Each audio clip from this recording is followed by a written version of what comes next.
Welcome to the Orange Hammer Podcast. My name is Corbett Storick. I've been a licensed general contractor for 8+ years, specializing in new construction, renovation, furniture building. I'm the son of an architect and an interior designer, and I've been surrounded in this industry since birth, watching all aspects from concept, design, build, punch list, and of course, all the problems that come up in between.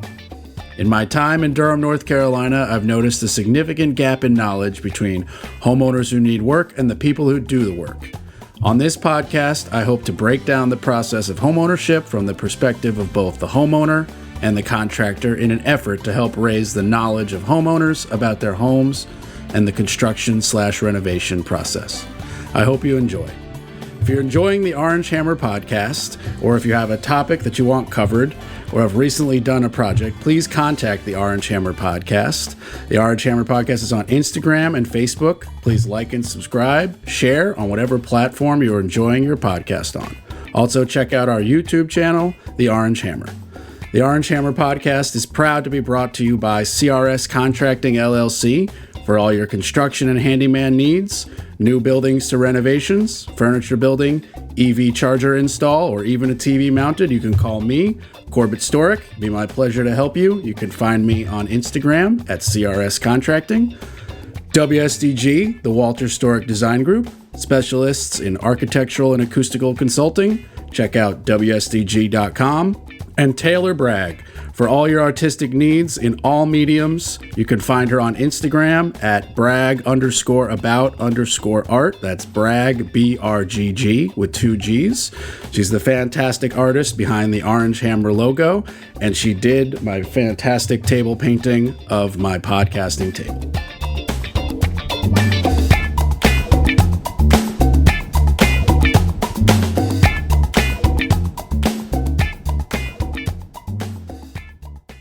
The Orange Hammer Podcast is proud to be brought to you by Stacy Sloan with Keller Williams Elite Realty, proudly serving the Durham and Triangle area for 25 years. Call Stacy at 919-972-1180. The Orange Hammer Podcast is proud to be brought to you by Rachel Z with Rachel Z Real Estate Team Realty. From the Triangle to the Triad, call Rachel Z at 919-323-6068. All right, welcome everybody to another episode of the Orange Hammer Podcast. Today I have Leslie Lockhart with Positively Apex. Leslie, how are you doing today? I'm great. How are you? I'm doing great. It's been a little while since I recorded, so I'm getting right back into the swing of things. Let's just jump right into what is Positively Apex. It's hard to explain, but the best... That's a bad lead off. Yeah. Yeah. It's the thing I do for a living, and I can't explain it. Went to a comedy show the other night, and the comedian was picking on me, and she was like, "What do you do?" And I was trying to say, I said something, and she said, "I still don't understand." And I said it like 3 times. I don't understand.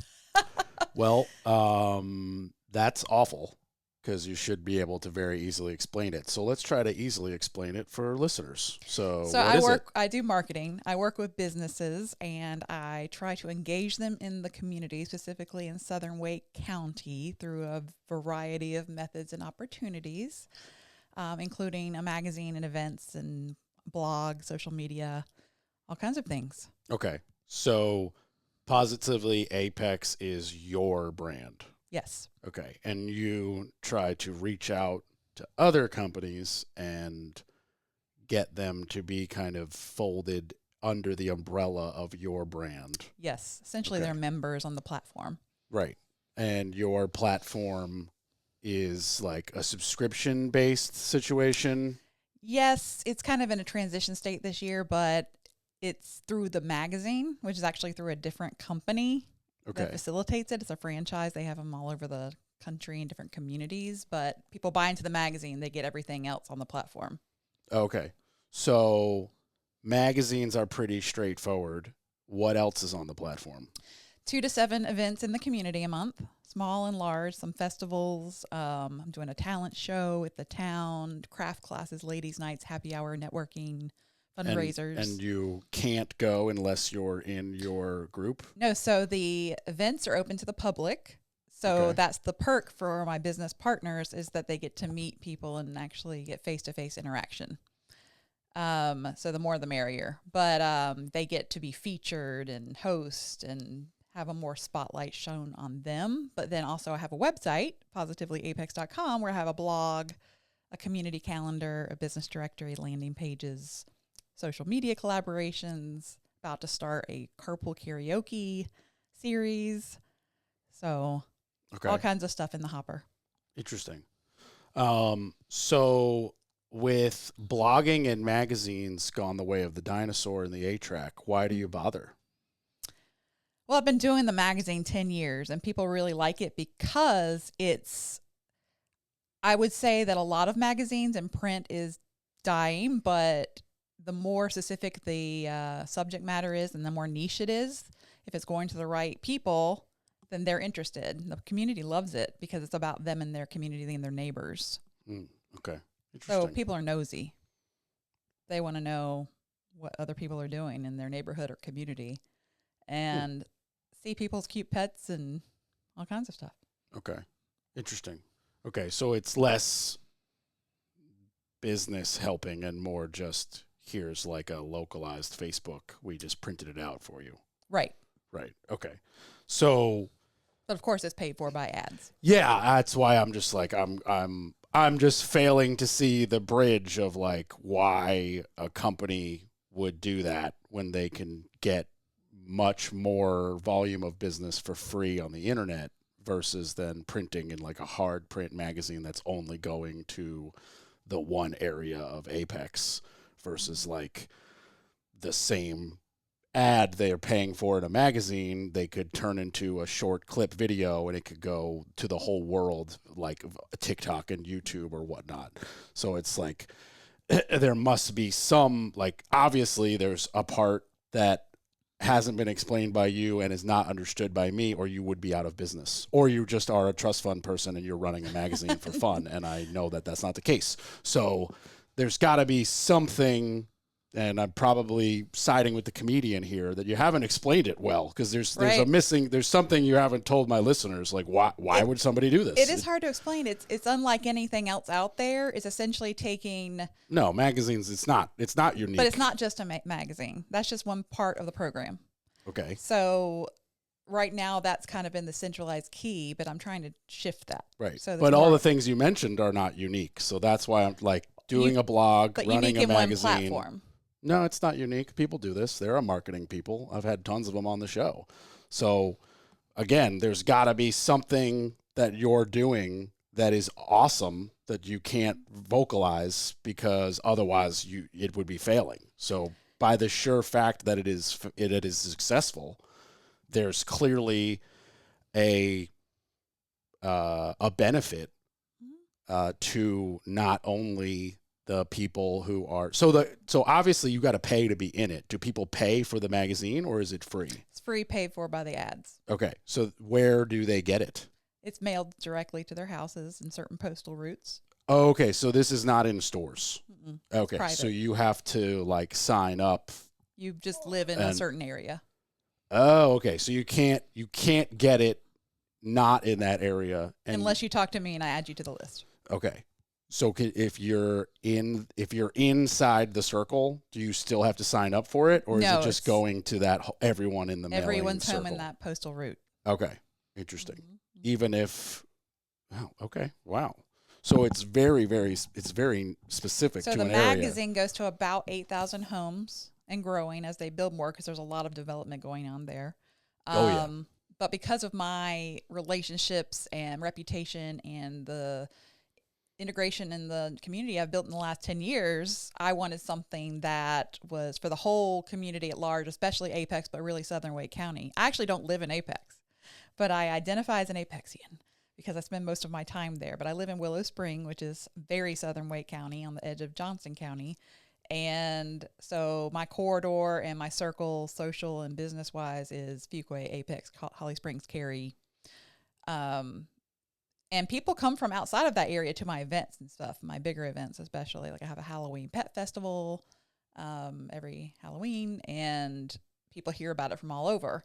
And how do you pay to like put that event on? You pick a random sponsor and ask So if they for want that particular one, I have like a veterinarian and a doggy daycare business that usually head that up and headline it and get a little extra perks and privileges. And they pay for the rental. And then I have, for those big events, I allow outside vendors to pay, but my clients generally get it at a very big discount or free. Okay. So and how are you making money in all this? To this point, I haven't made a lot of money from the events. That's just part of what I mean do. The whole thing, not just the events. Like how does the magazine? Okay. So you're like whatever the people are paying to be in that magazine, it's not what it costs. It costs half that or whatever the number. Right. Whatever and the number pay may for the be. printing, mailing, the franchise fee, all that stuff, and I get what's left, which is quite frankly not a lot. And so I'm trying to build other revenue streams, but the Positively Apex brand is only about a year old. So, okay. So what's the magazine called? It's called Greet Friendship Magazine. Greet. That's the brand magazine from the franchise. Okay. So there are other Greet Friendship magazines in random postal areas all over the country. They're Greet, but Friendship is actually an area in West Apex. It's a historical town. So part of Greet, Durham, right. Greet, New York City, right. Greet, right. Naples, Florida, whatever. Mm-hmm. Okay, but Greet. Like here in Durham, we have another one called Stroll, which is the neighborhood specific for Hope Valley. Okay, right. So it's not Greet Hope Valley, it's Greet Stroll, and that's like Hope Valley and a little bigger probably. Because Hope Valley's not massive enough probably for its own magazine. No, it gets its own magazine. Because generally these go... So I started with one neighborhood in Apex 10 years ago that was 430 homes. Okay. And it was called Abington. So now it was called Abington Life, but they rebranded things and now it would be Stroll Abington. But... Right. Because usually they go to country club type neighborhoods, affluent businesses want to reach them. They withstand a recession, all that stuff. But Apex doesn't have a country club. Yeah, like my neighborhood, you'd get laughed at. Right. But this is not a economically high enough neighborhood where people would be like, yeah, I want to pay for a magazine that, you'd be laughed off. But country club neighborhoods, it makes perfect sense that those people have Governor's Club in Chapel Hill, Hope Valley, people Preston. with disposable incomes. Right. Apex doesn't have that one neighborhood. Well, 10 years ago when I started, the franchise company said, just go look at home value stats, reputation, blah, blah, blah. So I picked one. But as Apex grew up around it, it was not a business that was viable anymore. Okay.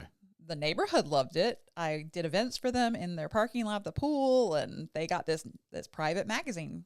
It was like a homeowners newsletter, but high gloss print and everything, like a fancy HOA newsletter. But you had to live in that neighborhood to get it, to be in it, all that stuff. And then I expanded it to the community so that it can grow and I could expand my footprint and ideas. So do you have any association with association's the wrong word. Do you have a clear relationship with like City of Apex Council, like the town council or whatever? Because like that's like free. It's like free publication for them. Basically, they must love that. They can't, I guess, endorse a private business that way, but I do lots of collaborations. Yeah, of course they can't endorse it directly, but they're happy to have successful magazine in their area where their local businesses that they had to approve at some point. If you bark it up far enough back the food chain, they were the approval at some point. So they're happy to see it thrive, make money, pay taxes. Like they love it. Yes. So they're putting the town is putting an ad in my next issue for the historical play they're putting on about Apex 150 years and stuff. Because that's far enough separated that they could endorse that where not being like, we want you to go to Jane's Ice Cream. Like that's a little too specific. Yeah, that would make sense because there's got to be it's got to be clean. Right. Yeah. Which and I do a collaborate. Like I'm planning a talent show. It's called Apex Has Talent. It's going to be in April, and so that's a collaboration with the town. So I don't have to pay for the space, but they're co-branding it. Right. So the town is giving you a free spot because they're gonna love the food trucks that come and pay the revenue or whatever, however it works. But everybody's gonna win. Yeah, because it's not like the town is like, we're just nice. Right. No, they have to win also, obviously. Okay.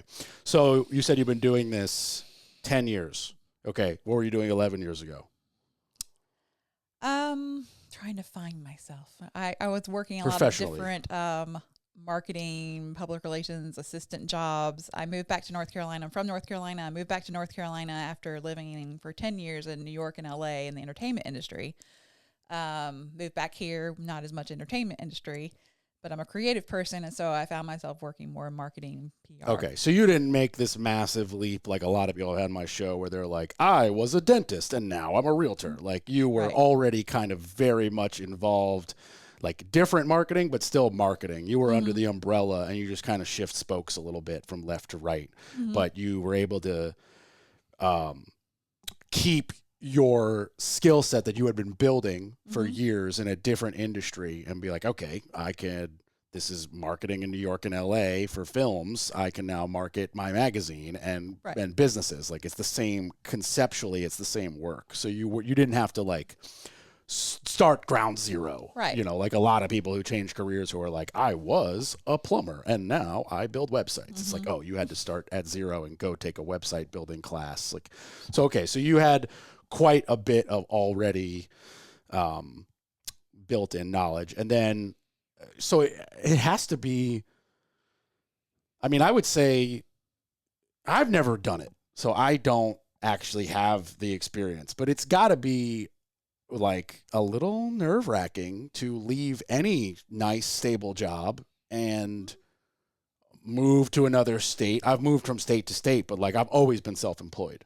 So I've never been like, I have a great job and it's gone on Tuesday, and on Wednesday I am thinking about starting something for myself. Like that right there is very nerve-wracking. I did it one time super young when I went from I'm a carpenter for somebody, now I want to be a carpenter for myself. Not that big of a leap. You know what I mean? Right. So what is going through your brain at that time when you're like, okay, I've left this career, I've moved to state, and obviously there's a chunk of time before you do that first very small initial magazine in that one neighborhood you mentioned. So like, what's that time period like? Do you always know that marketing is where you're going to stay? Do you apply to jobs at grocery stores just to get money? Like, what are you doing? It was so stressful. So, I mean, the first few years I lived back in North Carolina, had a steady job, left that job, kind of jumped from temp job to temp job. Still in the marketing realm or just jobs? A little of both. Oh, okay. Just make the money. Yeah. Got to pay the mortgage, the rent, whatever. Yeah. And then I got married. Okay. And I was not happy. I was at a temp job at a printing company at that time.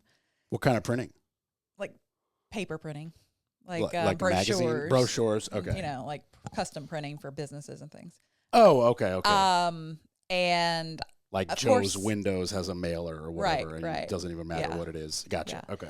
And did not like it. I'm always good at it because I'm a great work ethic and everything. But got married. Did you get to do any of the creative side, or were you just like working on I'm not a graphics press? or digital person. I'm more of a face-to-face person. That's why I love what I do. Well, you mentioned that you were a creative mind, so I Right. thought maybe you could at least like fill that need for creative satiation with designing stuff. But if you're just like oiling a printing press, that's pretty boring. I was just customer service. I took the orders, right? You know, Less fun. Walk them through. Yeah.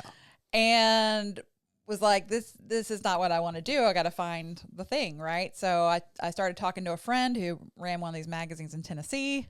I went and visited her and started asking her more questions. She always assumed I wasn't a great fit for it because you get no income for a while.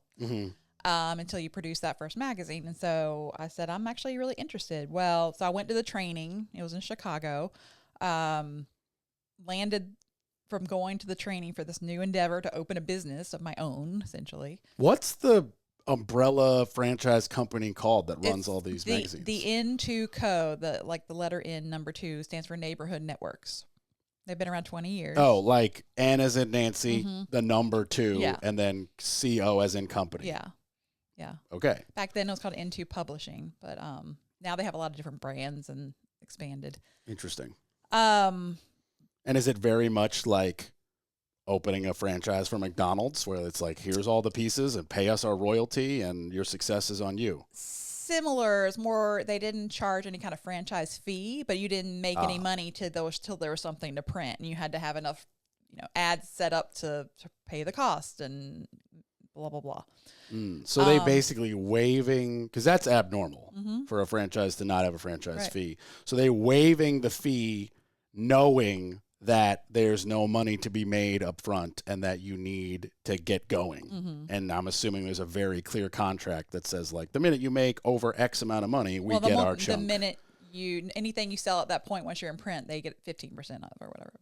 But. Conversation over. The minute you start printing, 15% goes up. Right. Okay.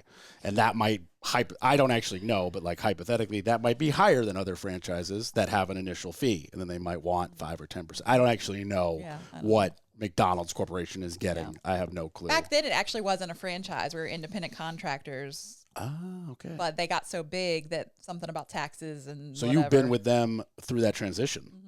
Nothing changed. Nothing changed. The way the operations, it's just now we had a franchise agreement instead of an area director agreement. Oh, okay. So really just details. Right. But they didn't change as far as how you operated or what they made or how they operated. Probably a tax law liability situation that made them go from an LLC to a franchise or something like that. Something. Yeah. Okay. So land from going to training after 2 days of training, and that was the only investment there was. The training was in Chicago. You didn't have to pay to be there, but you had to get there.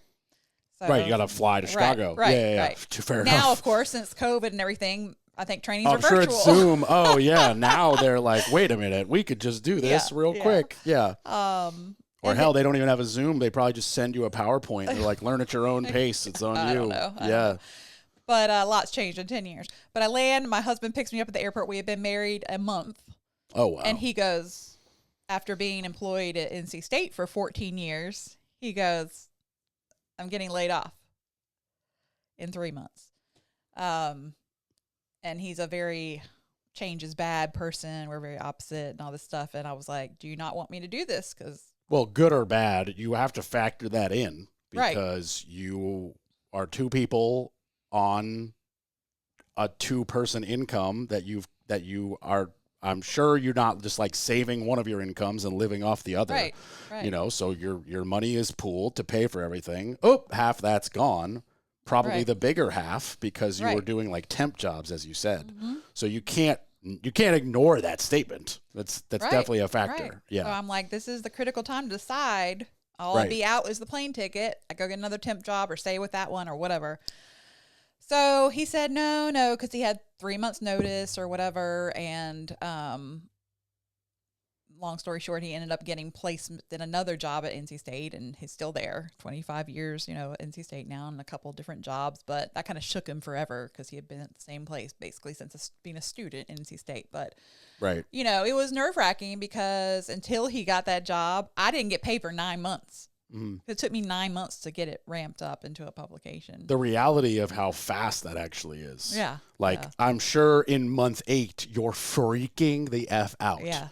But if you were to tell a lot of people who run their own business that you're going to start making money in less than a year, that is shocking. Because most people, when they start their own business, they're like, you're not getting paid for 2 to 3 years. Everything you make goes back into the business. You're living off scraps. You're working Easter, Christmas, birthdays, whatever. And to be turning anything in the profit column in 9 months in is actually an amazing accomplishment. Mm-hmm. So again, there's the perspective of being at month 8 in that moment. And there's a perspective now, what are we, 10 years later? Yeah. And you're like, I made money in 9 months. It was also stressful because the company kind of had at 6 months, if you're not, I think now they don't let you go that long. Like at 6 months, if you haven't made it, you're done. Like you're cut. You have to have a certain amount of sales and stuff. They didn't have that. I wouldn't have made it now. That's so interesting. And they just have a formula and what most people are able to do, I guess. But I was never a salesperson at heart. So that part was really hard for me. I remember the first couple months it took me 60 appointments with businesses to get one client. I'm curious. Maybe you don't know, but I'm curious. Is the formula different depending on where you are? No. Because you should expect it to be quicker in Manhattan than rural Texas.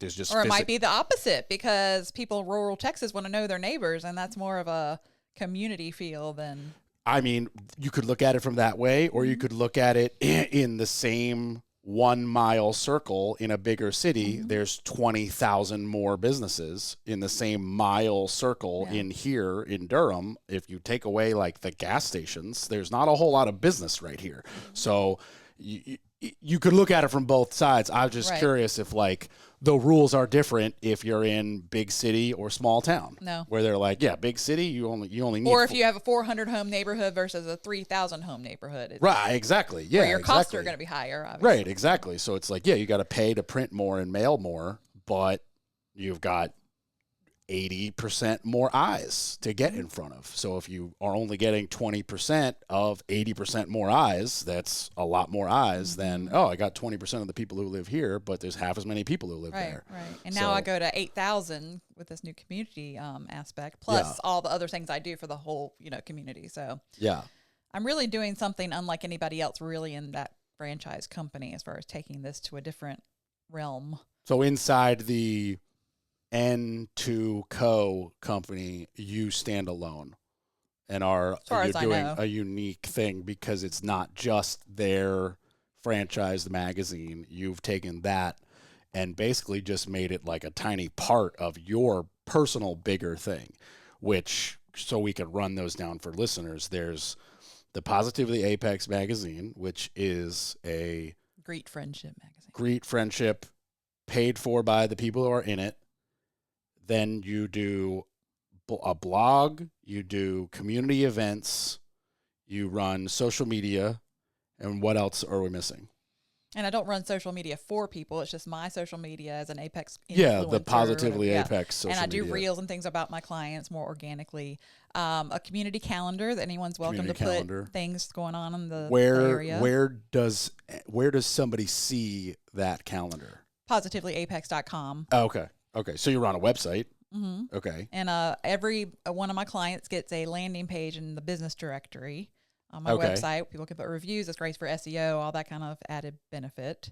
And are those landing pages linked to those companies, like Google pages and stuff? Because that's like a great way to have all that talk. Okay. What else? There's a lot of kind of intangible things. And of course, with the magazine, there's article opportunities. We do spotlight articles on the businesses once a month, or at least one business once a month.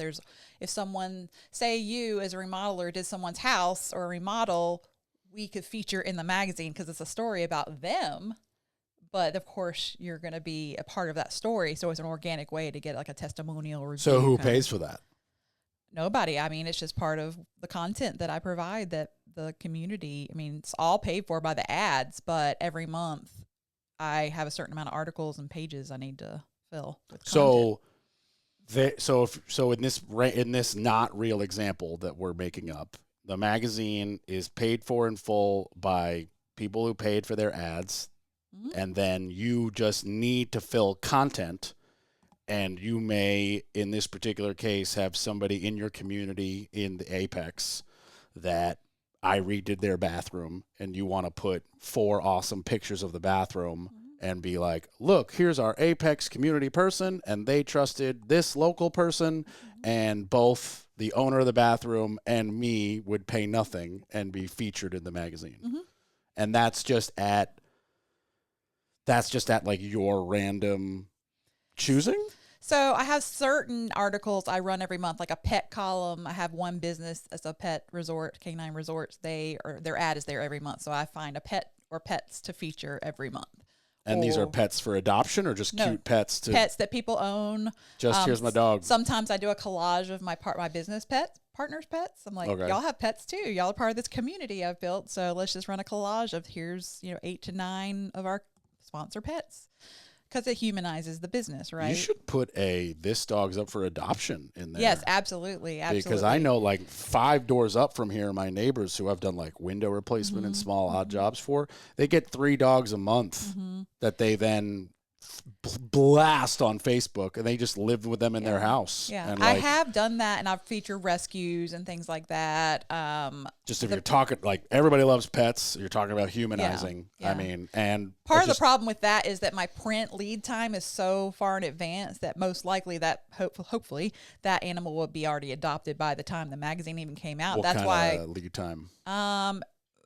month and a half for the stories. Okay. Yeah. For the issue date, Yeah, you would hope that they would have been adopted. Right. But that's why I try to take a holistic, like, let's feature the rescue and, maybe a smattering of what they had at the time at press time. It's like, hey. Or, and I'm just spitballing because I love animals. You could do a featured article on the dog that just found a home. Right. Be like, exactly. hey, this dog, we just got it rescued. And here's a picture of the dog and their new mom and their new dad. Absolutely. And look how cute this family is. And this guy was, he had fleas and patches on his fur, and now he's fat and happy the way he should be. Like, that's an adorable picture. Exactly. Everybody wants that story. Everybody loves that. Yeah, and so I feature rescues. War criminals love that. Like, everybody loves that. I will say the pet article is probably the most popular. Of course. Here's our studio dog. He's like, oh, are you talking about pets? Yeah. Here's Willie Bear coming to say hi. Yeah. I want to be a star. If you want to feature the bear, I've got sweaters and Ranger jerseys and adorable. Oh, yeah. If you want to do a photo shoot one day, he would love that. Yeah, there's no problem. And he's now so old, he'll do his distinguished cross paw. Yeah. This white is not. This is aging. He was all brown in the face there. Now he's all white in the face. He's like, I know you're talking about. Different than my 3 kittens I just got. Oh, kittens are great. I like cats. I owned one. Our family had a cat for my whole childhood. Multiple cats, in fact. There was a moment when we had 2 dogs, 3 cats, and chickens, but they stayed in a coop out back. So, like, I just think both are incredible. I just think there are stages in people's lives when one makes more sense than the other. Right, absolutely. I love dogs. I grew up with mainly dogs, and I've had a dog as an adult, but my lifestyle just doesn't. Yeah. For me, I mean, we do have a fenced-in backyard and everything for running around, but I don't want. I'm just too busy. Like if you live in a penthouse, 30th floor, whatever. Get yourself a dope cat. Get an auto feeder and an auto litter box and a blah, blah, blah. But, like, that's tough on a dog and ends up becoming tough on you because now it's 3 a.m. and it's snowing and you got to take the dog in the elevator and go walk him because he didn't pee after or dinner because he was being stubborn or whatever. It's like Willie Bear scratches at the door once. I let him out. He scratches when he wants back in. He has half acre, fenced in, do whatever he wants. Yeah. Chase the squirrel. Don't chase the squirrel. So sweet. Yeah, and it's just like... but I just lost my 19-year-old cat, and that's a long time for a cat. Yeah, she lived with me. I got her when I was 28, and we lived in LA, and she went with me across the country and through getting married, having a child, all that stuff. So it was sad, but we got 3 kittens for Christmas, and now every morning we wake up like, what did they destroy? Yeah, right. Oh my God. So my brother, he's got 3 kids under 5, and we were just like. It was just him and I as the chaos is in the other room. We're in the kitchen, whatever, doing something. And you just hear like, boom, psh, just something break. And he just looks up. It's not in his frame of view. He looks down at what we were cooking, looks over to me and just goes, well, that sounded expensive. That was the whole joke. We just chuckle. And he's like, that's life with 3 kids under 5. And I was like, you're describing a horror movie. You're describing a horror movie. I was like, don't bring them to my house. Joking, but not joking. I was like, my house is not a kid-friendly location. There's like guns everywhere and knives everywhere. And just like, no, this is a bad idea. I need to prep and like lock stuff away before you bring like a 3-year-old to just wander around. Right. Like going to the couch cushions. What is this knife? Don't touch that. That's for home invasion. Oh, God. Don't touch that, please. Yeah. But we grew up with cats who spent more time outside than inside. They were so independent. They would go to the bathroom outside, and then, my parents, they're basically empty nesters as like my brother and I are in boarding school in college, and they'd be like, yeah, Charlie Cat scratching at the door at 8:30 p.m. He wants to come back in. He's been out all day hunting. Aww. He comes back in, and by 9:15, he's like a scarf on my mother's neck as they're all asleep in the bed. And then it got to the point where it was like my mom, my dad, Charlie the cat, Chico the pug, all in one bed. Oh. Chico was this like abnormally large, giant black pug. So still very small, but for a pug, he was huge. And just like... he had to hop from like the floor to the ottoman to the couch in front of their bed to the bed in order to get up because it's like he can't jump that high up this like massive bed. hysterical, adorable. He's RIP, but you know, it happens. We Yeah. gave him a good life, lots of years. We because of our pet love, all of our rentals are pet friendly. We just can't. that's We just great. can't. We just couldn't imagine Mhm. turning somebody away because they love a pet. I mean, come on. Right. We just made the decision that we're putting in industrial grade commercial flooring everywhere, and we do a one-time pet fee. And if you guys really, if your pet really destroys something, we're gonna have to have a conversation. But we've been, knock on wood, we've been very lucky that we've, you know, nothing but a couple of pee stains. But when you put in the floor that we put in, mop it up, you never know. Like, it's good to go. It's waterproof. It's like, it's rubber top to bottom. Yeah, we just, it's not fair. It's just not fair. Pets are part of life. You know, our Well, you whole should bring family has Willie pets. to my Positively Spooky Pet Fest. I mean, if you let me know when it is and I don't have anything else planned, I'll put it on the calendar. So I think it's going to be October 19th this year. But the mayor, we have some time then. The mayor of Apex, the mayor of Apex is one of the judges. We have a pet costume contest and a people costume contest and vendors and.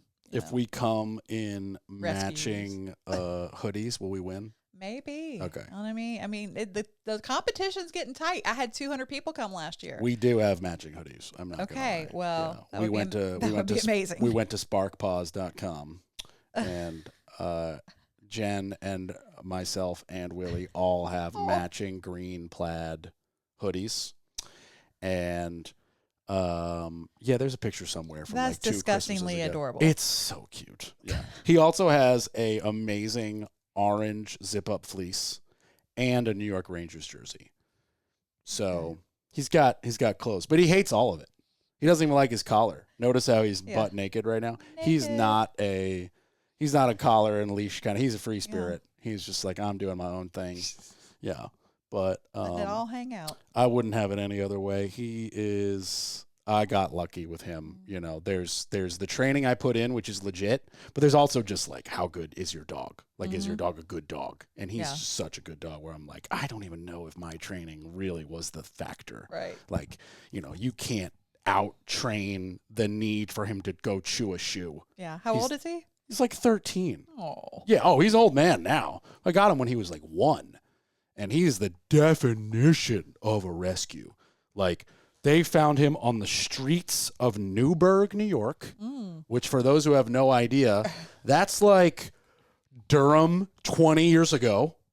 Real bad. Not a good place at all. And he had like scars. And a vet took him in. A vet in Sopus, New York, which is like across the river 2 towns away.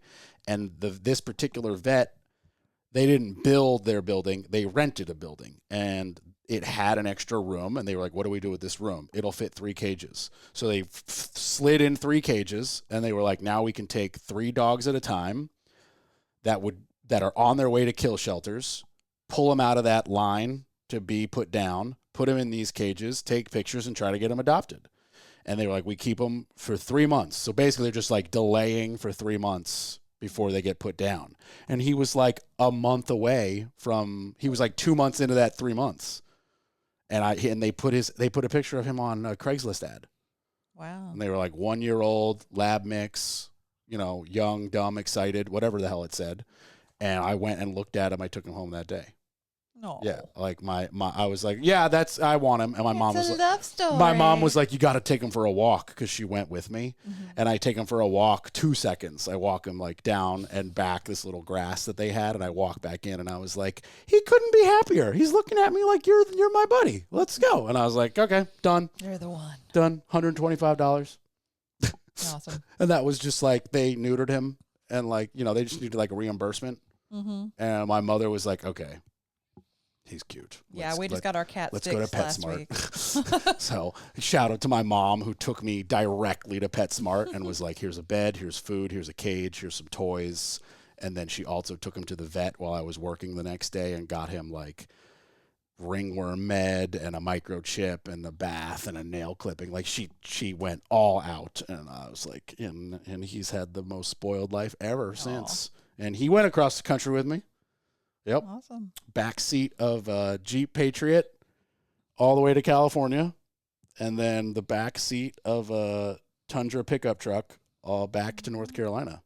Wow. Yeah, he's done cross country twice. Wow. And Well, did winters in Oneonta. when I moved back to North Carolina, I was living in LA, and my 80-year-old grandmother flew out. I had a Chrysler Sebring convertible. Oof, loud. And she flew out, and we drove back together. The car full to the brim with things, including a cat, my 19-year-old cat who just died, and a one-eyed Chihuahua that was I had at the time. And they just had their little pockets of space, and we stopped at the Grand Canyon, and just had a big good old time. But always having to worry about the animals, but being too hot and everything. But yeah, it was super fun. I've done 3 cross-country road trips. One of them was very much like, oh, we've got people on the way, not so much on the way. Let's stop. Let's see. Let's blah, blah, blah, blah. This was my friend Ernie. He graduates college, and I drive with him to California, and we're seeing a whole bunch of people stop in. We have no pet to worry about. It's just like his car, him, and me. And it takes like 10, 11 days. We're seeing people staying extra nights, blah, blah, blah, blah.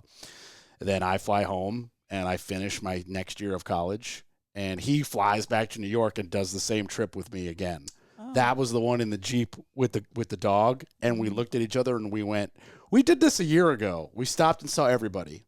Let's just hit it. Let's get there as quickly as we can. We were driving 17 hours a day, sleeping for very, very little, popping back up, and literally you draw a straight line from Highland, New York to Santa Cruz, California, and we were as quickly as we could. Yeah. And I think we did that in like 4 days. Yeah, I did the 4-day plan when we went across. The only reason we stopped at the Grand Canyon was in Arizona. The first day we left California, the compressor fell out of my car. And so we had to stop. We were stuck in Flagstaff, Arizona. Yep. We're like, what do we do? Yeah, right. What do we do? I know. Ding. Yeah. But it was great because my 80-year-old grandmother, who's gone now, but she had never been, and I'd never been. So Ernie's transmission exploded in Texas, and we drove from Texas to California with no third gear. Oh, God. Yep. It was awful. And then I just remember, like, we drive it, like, from like the Jaguar dealer to like a local guy, because the Jaguar dealer was like, new transmission, $10K. We were like, F off. We drive to some local dude, and he's like, $7K, and he's like, screw it, we're just gonna drive to California, we'll figure this out in California. And he was like, you're not gonna make it out of the state, like your transmission's gonna break. And we were like, okay, sure. And I swear, once you got over 40 and you were in gear 4 and 5, which most of it's a highway, we were just like, we were fine. And we were looking at each other. We'd go through like, small, like out of nowhere, the highway goes through a town, and it goes from a 70 mile an hour highway to a 50 to a 40 to a 35, and it comes to a stop sign. We would just look at each other and be like, run the stop sign. Just like keep it at 40. You look left, you look right. If you really see a car, slam on the brakes. But otherwise, like, we're just running. Yeah. If we get pulled over, we'll be like, dude, we have no transmission. We have to stay at this certain speed. And it worked. It was like, I couldn't believe we got to Santa Cruz, California. And then he got it repaired for like $4,500. Wow. Somebody who knew how to, like, not just swap the transmission, but like take it out, pull it apart, and be like, this gear's broken, put in the new gear. Like that kind of person. But quite the adventure. And then the second time, my Jeep overheats. Just in Arizona. It overheats. We end up stopping on a highway, and this is the hilarious part. We stop on a highway with like a 2% incline, and my quarter tank of gas rolls to the back of the tank. And by the time the car is cool enough to start, the fuel gauge is empty. Oh, God. Because the quarter tank of gas like rolled to the back of the tank. And so the car was like, there's no gas here. So now I got to call AAA and be like, I'm a gold member. Bring me my 6 gallons. Yeah. And they bring you 6 free gallons, and you sit there for another 3 hours. It was ridiculous. Yeah. So ridiculous. That road trip story. Yeah. My lesson to everybody is don't drive a 4-cylinder Jeep across the country with a U-Haul trailer that has too much weight in it. Just don't do it. It's not smart. You will overheat your shit like I did. Like it was like, duh. I had like so much stuff, and I didn't use any of it. So much of it stayed in boxes. I had a whole kitchen, stayed in boxes, put it in an attic, drove it back to North Carolina 2.5 years later. I barely used any of it. It was hysterical. Because, like, I'm renting a room in a house. Right. Guess what? Those people have cups. We don't need my cups. Yeah. Yeah. Like, yeah. and these people have like shitty cups they don't mind breaking. And I'm like, cool, we're not breaking out my grandmother's plates. We're going to leave those right in a box. We don't need to, you know what I mean? So, yeah, road trips are fun, but they're definitely an adventure for sure, especially the car you go in. You're like, it's fine, I'll make it. Yeah. I had no problems with the vehicle when I drove the truck, other than we had to stop for gas every 4 hours because I was in a V8 I was in a V8, which is bad. I was in a Toyota, which is terrible on gas, even though they're super reliable. And I was towing a bigger trailer. Because now I got more stuff that I've acquired in the 2 years I was in California. And it was just like every 4 hours. It's like, oh, let's get gas, walk the dog, force ourselves to pee, get back on the road, boom, boom, boom. Yeah. That was my only time across the country driving, but I would like to do it where I can stop and see some things. You know? Would you ever do a train? I've thought about it. Yeah. I worry just physically my physical height in whatever bed and shower is on the train car, just because I've been lucky enough to go on cruises and I was smaller and it's real tight. So I'm just worried, like, what if I physically like can't fit in the bed or can't fit in the shower and now I'm stuck on a train for 9 days while we go across the country or whatever the hell it is. Right. But conceptually, as a concept, I love the idea of just like board the train in Durham and like you set your alarm for 9 days from now and just like the dining car's that way. And there's a lot of cool, like, high-end trains that have the experience and the glass top and whatever. And I really want to do some of those cool things. Yeah, I think it would be a lot of fun. I guess it's more so where. Like, it's probably infinitely cooler, like, I don't know, going through like the Colorado Rockies with one of those sky roof, like the clear roof trains. That must be magic. Or Montana. That must be uncomparable, but maybe Kansas isn't that much fun. Right. Like, oh, another cornfield for 78 miles. Like, I like Kansas. I'm not shitting on Kansas, but like maybe not the greatest visual train experience. That's when you break out the cards. There's another windmill farm. It's beautiful. Woo! Yeah. Oh, look, it's still flat. Like, it's probably not great. Yeah. Okay. Well, that's there's some knowledge there about road tripping. What's your road trip go-to car snacks? Oh. I got quite a few. I've got my system down. Well, really you've been on a weekend trip with me. I carry that kind of load with me when I go on a So road I wasn't trip. On the road trip with you. No. We just ended up at the same beach vacation. But I bring all that in my car snack bag, and then and of course I bring it out of the car for inside as well. But I typical cookies and chips and all that kind of crap that you can just reach in the box while you're driving and munch on. So when I graduated college, most, if not all of my family, very thankful for this. They gave me some money. That's usually a good graduation present. Here's $200. Enjoy your life, whatever. But my Uncle Huey, who's actually not my uncle. I don't have any real uncles or aunts. They're my dad's only brother took his own life in his 20s. So like, I don't have any real ones, but I have a lot of like, this is my dad's best friend. He's uncle, whatever. Right. So Uncle Huey, he gave me a cooler that plugged into the cigarette outlet in the car. Oh, wow. And you could put it like where you lift the top up like a cooler, or you could put it on its side and you open it like a fridge. Like a mini fridge. So, and the cord unplugged. And if you plugged it in one way, it was cold. If you plugged it in the other way, it was heat. Wow. So if you wanted to like bring a hot meal somewhere to a party or something, you could like, I've got it in this heated cooler. And I used that thing every time I drove more than an hour till it broke, and I literally went and bought a new one on a road trip. I was on a road trip in Savannah, and it broke, and I drove to like a Gander Mountain. They had one basically identical, and I literally bought it.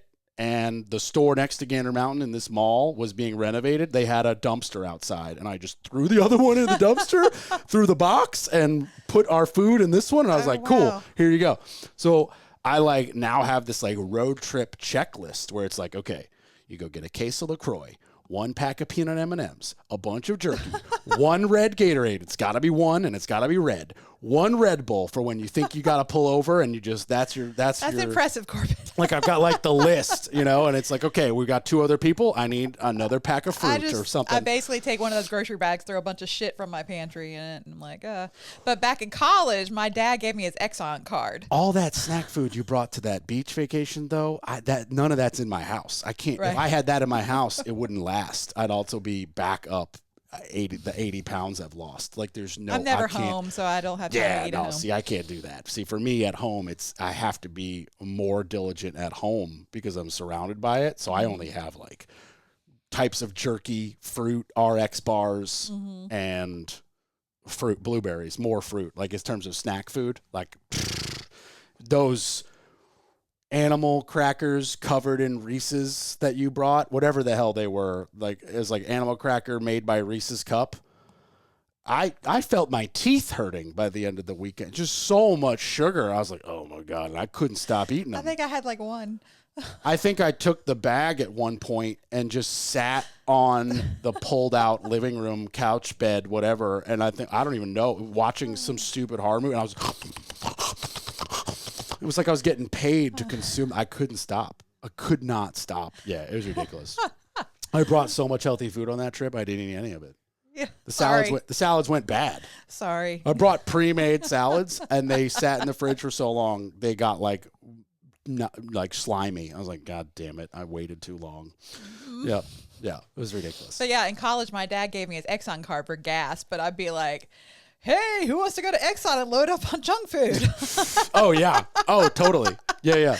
And it's like grocery shopping at the Exxon. Oh, yeah. My parents gave me a gas card when I was in college, except it was just a credit card. And they were like, only use this for gas. And I was like, well, they sell a lot of stuff at gas stations where I could just walk in to the counter and be like, I need 20 on pump 2, hold this card. And then you add the 20 from pump 2 to like this 2 liter of soda, this pack of cigarettes. Like in college, I smoked cigarettes like I was getting paid, candy or whatever. Yeah. Just trash, ping pong balls. Oh my God. Every gas station in my college town had ping pong balls and Solo cups. They knew. Right next to the $17.99 case of Natty Light beer, which is just water that they tell you is alcoholic. It's so ridiculous. Yeah.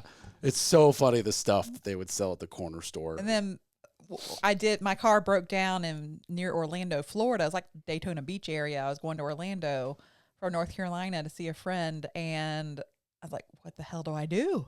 And I went to an Exxon that had a service station attached, put it on the car.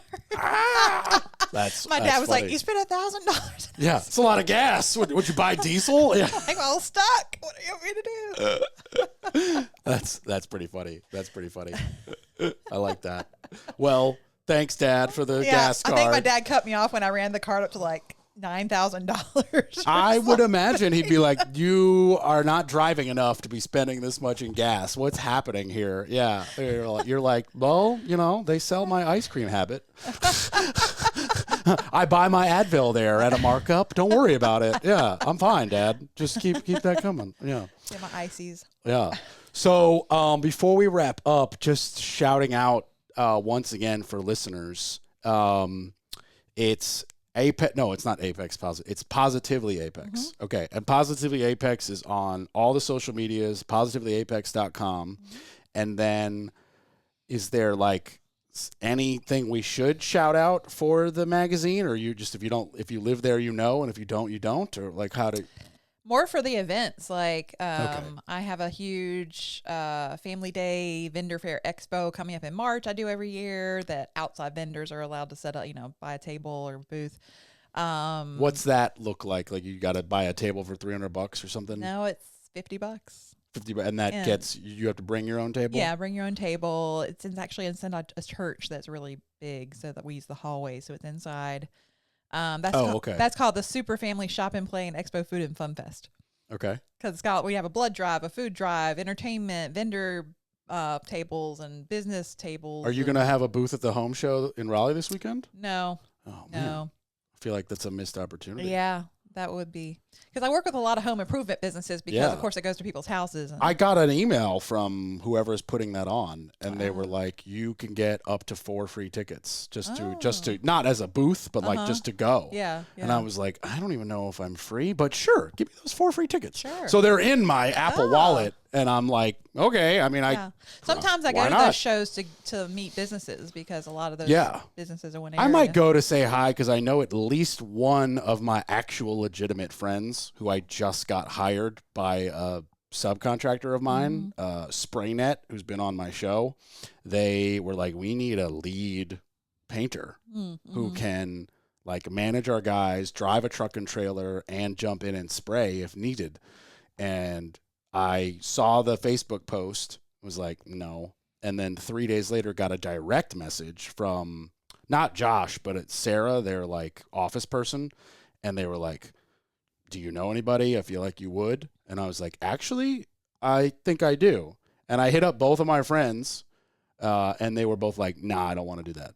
And then one of them was Connor, who you met over the weekend. And I guess he didn't understand the text message because we're sitting in the car. He's sitting shotgun right next to me as I'm driving. And I'm like, I can't believe you don't want that job, man. Like, you could make so much more money. Like, I know you don't know how to do it, blah, blah, blah. And he was like, I didn't know that that's what you were talking about. And I was like, pull out your phone and go to our text messages. And he read it out loud and he was like, oh, that is pretty clear. And I was like, bro, I was like, because of this particular instance, like Connor used to restore boats. So he can spray because that's a lot of spraying multiple layers. There's fiberglass involved and you have to be more sensitive than with paint because of the difference in chemicals when you're waterproofing the hull of a boat. And then truck and trailer, if you can back up a 60-foot sailboat, you could back up the trailer that the paint booth is. I was like, dude, and he already drives a big like Chevy pickup truck. I was like, dude, this is kind of built for you. And once we had this like in-person conversation while driving, he was like, yeah, could you set that up? And I literally paused the music and I was like, nobody talk. And I, on speakerphone while driving, called the owner of the company, Josh. And I was like, I've got your dude. Like, I've got him. And in 5 minutes, Josh was like, could you text me his number? And Awesome. I texted him his number. And 3 days later, he called Connor and was like, can you come in the next day for an interview? And that was like 3 weeks ago. And now he works for them. Oh, wow. Yeah. That's awesome. But he's going to be running the booth with Sarah and Josh at this home show. Oh, okay. So I was like, maybe I'll at least stop by and say hi to my boy Connor. Maybe take like a quick picture or reel for my own social media. Right. And who knows who I'll meet. I mean, Yeah. Lots of yeah, I mean referral partners. the home show, if nothing else, I feel like for me personally, it could just be like cool inspiration on like, oh, there's a modern way to do this particular thing that is like the up and coming way, but not famous enough to be, in the publications I look at. And there's a first look at, oh, and this person sells that product that I would love to get at. Or like, this is a new product to North Carolina because it was developed in a different climate and it's not common here. Right, And now right. here it is. And it's Right. like, oh, cool. I want your information. Right. Or I want you on the show. Right. So I figured get the free tickets. Yeah. Those are fun to go to and just see what people set up because they get some amazing booths going. Yeah. Just like trade show in general, I've always been kind of interested because my parents, they run Walter Stork Design Group, or now it's just called WSDG because they brought on other people that are not Walters and Stork. And they go to AES, which is it's like acoustical Engineering Society. I think that's what it is. But AES does a massive Javits Center trade show in New York City. Mm-hmm. And WSCG usually does a booth. They took a couple years off here and there, but for the most part, they do like a really nice booth. And for the longest time, there was like these giant, crazy metal triangles and tubes all in wood crates in a shed in my house. And I was like, what is this? And then once a year, I'd help them take it all out and we'd put it all together and be like, okay, now tear it all apart. And now we know everything's good and pack it back up and ship it 2 hours to New York City. Yeah. And sometimes I would be like, I was never the dude who stood at the booth and actually like did any work. I'm only involved in WSCG because it's my parents' company. I'm not involved in WSCG. But I sometimes did, in fact, go to the Javits Center the day before and help physically set it up. Yeah. And then 2 people who were actually employees would put on like sport coats and they'd sit at the booth and answer questions. And I would go with my parents to do something else. The only real life experience I have with working at a trade show is for the adult entertainment industry. So okay. Wow. That's got to be interesting. Whoa. As a public relations person. As a public relations person in the adult entertainment industry. Okay. Wow. That's a whole nother. I was going to say, that sounds like another podcast. Yeah. Whoa. Okay. That's quite the topic to just drop that bomb, pick that right back up. I worked in that industry for about 6 or 7 years. Wow. So. Okay. Were you in front of the camera or I worked in public relations. Public relations. Right. Gotcha. Marketing, public relations. So behind the camera. Okay. Cool. That's where I got my more formal marketing public relations experience. If you said you were in front of the camera, I was going to respectfully say, I don't know how much of that we can get into, but public relations, we can keep, that's, are enough to be on my show. That's fine. It was a different When you go experience. To NC-17, we got to stop. I can't, sorry. I just, this is a kid show. I saw things every day that I never thought I'd see at a job. Now I got to cut you off now. Yeah, nope. That's, I'm not even sure I want to know. Actually, yeah, I would imagine it's horrifying, and okay, that's a different conversation. Yeah, I'm not even awkward right now. I just feel like this is not corporate. I'm almost 48 years old. I've had a pretty. You've seen some stuff and some things. I've seen some things. You've seen some stuff and some things. Yeah, okay. And some stuff in the things. Okay, we're trying to shout out Positively Apex, and now it's stuff and things. It's your brand. Well, hire Leslie. You get all kinds of stuff. I don't even know. I try to find the positive in everything. Jesus. I'm sure there's some positive there, right? I don't know. Maybe not. I don't know. This is not a world I'm involved in. Yeah. But anyway, back to Positively Apex, upcoming opportunities for the world. We're having a talent show. Okay. The auditions are in March. Nice. And then the shows will be in April. That's the first time we've done this. I'm excited. Oh, wow. You're actually doing real auditions for the talent. Yeah. And so nothing I do is just for entertainment, right? Because I was a theater major, so this is kind of up my wheelhouse. But it's like, how can I involve my business partners, Who judges the talent show? So some of my business clients will. I'd be a great judge. If you're interested, we can chat about it. I'm still looking, and I need more men. I've got mostly women, and I need a diverse group. I don't have a talent for you, but I could judge. You can judge. I could totally I know judge. You can judge people. Yeah, I'm born to judge, bro. Yeah. To quote Wayne from Letterkenny, born to judge. And so there's other ways that businesses can be involved and be in the program. And then, of course, some of my 2 bigger events every year in the fall, I have the Positively Spooky Pet Fest, and then I have a kids holiday craft fair. So all kinds of things that you don't have to live in Apex to enjoy. Yeah. Gotcha. Mm-hmm. And so if you're not already in the world, like if you're not one of your clients or getting the magazine or paying to be in the magazine, how does somebody who's not in that circle find out about these events? I mean, it's just been me building my following and networking, and that's one of the reasons I'm starting this new carpool karaoke series that I'm going to get kicked off here soon with the mayor. It's going to be called Positively Apex Ride Along with a Song, because I love to do karaoke and sing, and it's just another way to build my following, because I figure, the mayor, he has a huge following on his own. He's adored in Apex. Yeah. But let's say I'll have my clients and stuff on there, let's say I have the principal of the high school. Of course, the parents and students are going to say, I want to see him sing and be on this silly thing. It'll be like an interview and, all that stuff that James Corden, I was going to say, you're just copying James Corden. It's super successful. Except it's, highly focused in Apex and Southern Wake County. But the more people that will view that for the fun of it will then say, what's positively Apex? Are you going to do it like him where you pretend to drive, but you're on a tow truck? No, I'm going to do it. I'm going to drive. I'm going to do it like through neighborhoods or something slow. Do you remember when that happened? Yeah. Yeah, that was hysterical. Yeah. They like zoom out and he's like literally hooked up to a tow truck with like Justin Bieber or whatever. Right. And he tried to like defend himself. Yeah, He's like, the insurance company won't let me. And we're like, you could have just not lied. Right. But I'll have different people from the community be guests. How are you going to do it? GoPros? Yeah. Just put two, one on each corner? I'm going to start with one and see how that goes until I can build it up enough to afford other equipment and get more legit with it. But it'll just be fun, and hopefully it'll build followings, which will trickle down to my business clients. Who's going to do your video editing and posting? Me. Nice. Very cool. Yeah. I would recommend that you just like, to get 2 GoPros and... Because you're doing inside a windshield, so you don't need waterproof anything. You don't need like noise dampening anything. You need like the 2 cheapest GoPros and 2 window suction cup mounts. You could be up and running for like $400 to $500. Yeah, and so just be like done. And now I can do.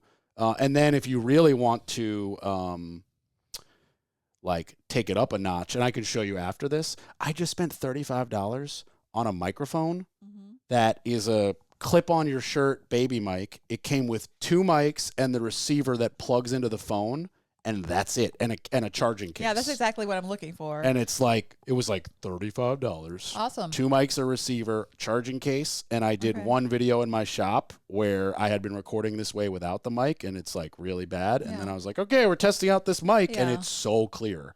I'm probably going to start. $35? I'm going to start pretty simple. I'm going to run it through with a friend first and get through the whole process before I have the mayor on. But I'm hoping I can do it in a fire truck, a cop car, And I mean, honestly, if you're really trying to go, on the budget side of things, as a small business owner, you can write off a new phone. Right. The camera that I just got on the new iPhone 15 Pro is ungodly, and you could get a new phone that you need anyway. They'll give you money to trade in your old phone, and then basically just do a reverse mount where instead of mounting it to watch your GPS screen, mount it the other way. Right. Where you have the camera, plug in this $30 mic, zoom out to 0.5 instead of regular 1, and you could do 1 camera in the corner, and you're just done. And then your editing's even easier. Yeah, I got a GoPro for Christmas, so... You have some options. Yeah. Yeah, you have just some to get options. it started. And I figure if it takes off, then maybe I'll start charging people to be on it, and we'll put their logo on the screen, that kind of stuff. And Are you all Mac?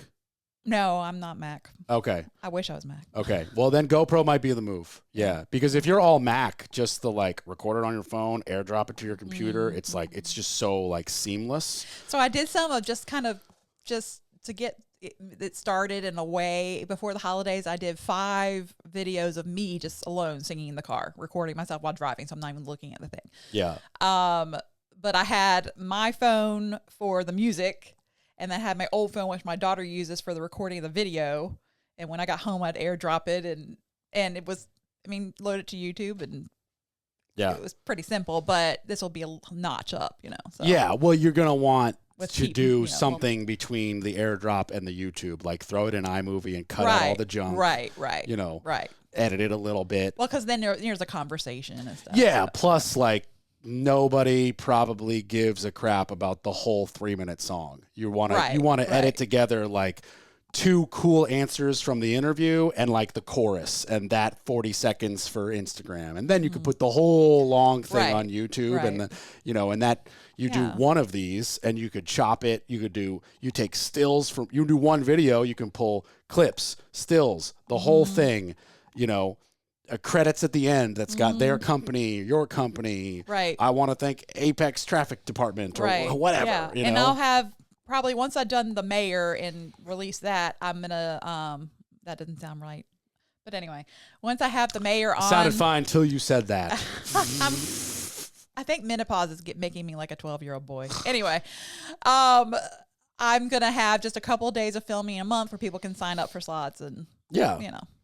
Yeah, I mean, you got to do. You just. I wanted to add something to my platform that wasn't going to take a lot of time and money, resources. But I'm a pretty much one-woman show with some interns and a couple of volunteer photographers and writers. Otherwise, it's just me juggling all this stuff. Yeah. And so it's hard. I for get me it. to. I'm in the same boat as you. I fit in the podcast when I can. Yeah. Sometimes I do one a day for a week straight, and I'm like, cool. Now I've got the next 8 weeks, and then sometimes I didn't do one last week, and this is my only one this week. But when they come. To jump like joy. When they don't come, I focus on other stuff. Right. Yeah. So, you gotta slide it in when you can, and it can definitely. I definitely see a benefit to doing it, especially you can be like, okay, we were, you were gonna do a one-on-one and catch up with a customer anyway. Mm-hmm. So hey, let's have that one-on-one in my car, where we're gonna have the same conversation that we were gonna have. Mm-hmm. And then, oh, by the way, you love the Beatles? Boop.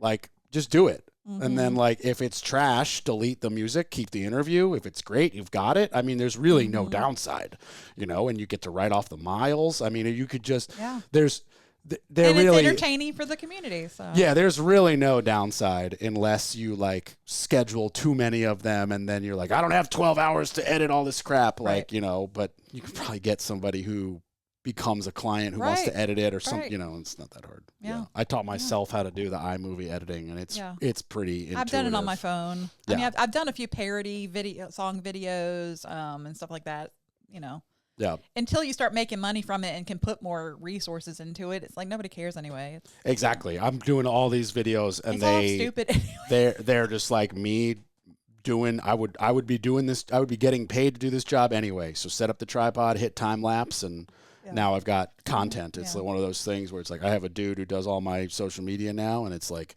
if I give him more stuff to pick from, he'll pick the better stuff. Mm-hmm. But if I give him one picture, you're going to use one picture. Like, that's pretty lame. If I give him 40, he'll pick the top 5. Right. And he's got the eye, and I don't. Right. So, in this case, more is more, not less is more. Mm-hmm. Yeah. Well, hey, I appreciate you coming on. I appreciate you sharing your story. It's pretty awesome what you're doing. Hopefully now you have a better way to describe it to comedians. Yeah. Because you should be able to describe your business. I mean, I do networking all the time, and I have my 30-second elevator pitch, right? But it's people are always like, wait, what? It's a magazine? No, it's not just a magazine. Yeah.